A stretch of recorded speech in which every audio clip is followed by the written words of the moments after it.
में एक कहानी के माध्यम से साहस की ताकत से कैसे किसी बुराई को खत्म किया जा सकता है यह देखेंगे। एक दिन सेवक उन फूलदानों की सफाई कर रहा था। सफाई करने के दौरान उसका हाथ एक फूलदान से लग गया और वह गिरकर टूट गया। राजा को जब इस बात का पता चला तो उसने उस सेवक को फांसी पर लटकाने का आदेश दे दिया। उनके राज्य में एक बूढ़ा व्यक्ति हुआ करता था। जब उसको यह बात पता चली वह फौरन राजा के पास गया और उस फूलदान को जोड़ने की बात कही और वह फूलदान रखे हुए स्थान पर पहुंचा। जैसे ही बूढ़े व्यक्ति ने देखा कि सारे फूलदान उसकी नजरों के सामने हैं, उसने फौरन उन सभी को लाठी से एक एक करके तोड़ना शुरू कर दिया और देखते ही देखते सारे फूलदान टूटकर बिखर गए। राजा इस बात से बहुत क्रोधित हुआ और बोला, अरे मूर्ख, तुमने ये क्या कर दिया? इसकी सजा जानते हुए तुमने सारे फूलदान तोड़ डाले।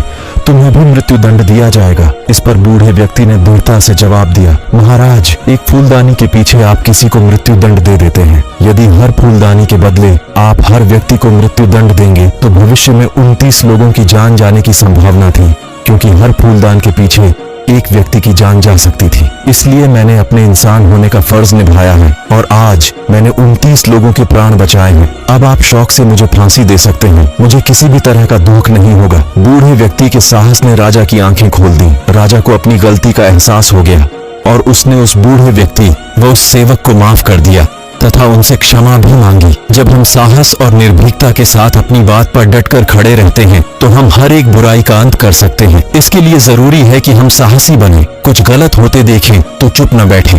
साहस और चरित्र का मेल ही कामयाबी दिलाता है। साहस की ताकत व्यक्ति को असीम शक्ति प्रदान करती है। ये उसे अपने सपनों को पूरा करने के लिए नई ऊंचाइयों को छूने की प्रेरणा देती है। साहसी व्यक्ति हमेशा नई चुनौतियों का सामना करता है और डर को पार करता है। उसका साहस उसे हर मुश्किल से निपटने की शक्ति देता है और उसे अपने लक्ष्य की दिशा में अग्रसर बनाता है। साहस की ताकत से ही व्यक्ति अपनी सीमाओं को पार करता है और असंभव को संभव बनाता है। बुराई का खात्मा साहस से संभव है। जब व्यक्ति साहसी होता है तो वह अधिकारियों और अन्य बुराइयों के खिलाफ उठता है। वह न्याय के लिए लड़ता है और गलती को सुधारने के लिए कठिनाइयों का सामना करता है। साहस के बिना बुराई का मुकाबला करना मुश्किल हो सकता है, लेकिन साहस के साथ व्यक्ति सकारात्मक परिणाम प्राप्त कर सकता है। बुराई का खात्मा साहस से ही संभव होता है, क्योंकि साहस व्यक्ति को उसकी विचारशीलता और सामर्थ्य के साथ आगे बढ़ने की प्रेरणा देता है।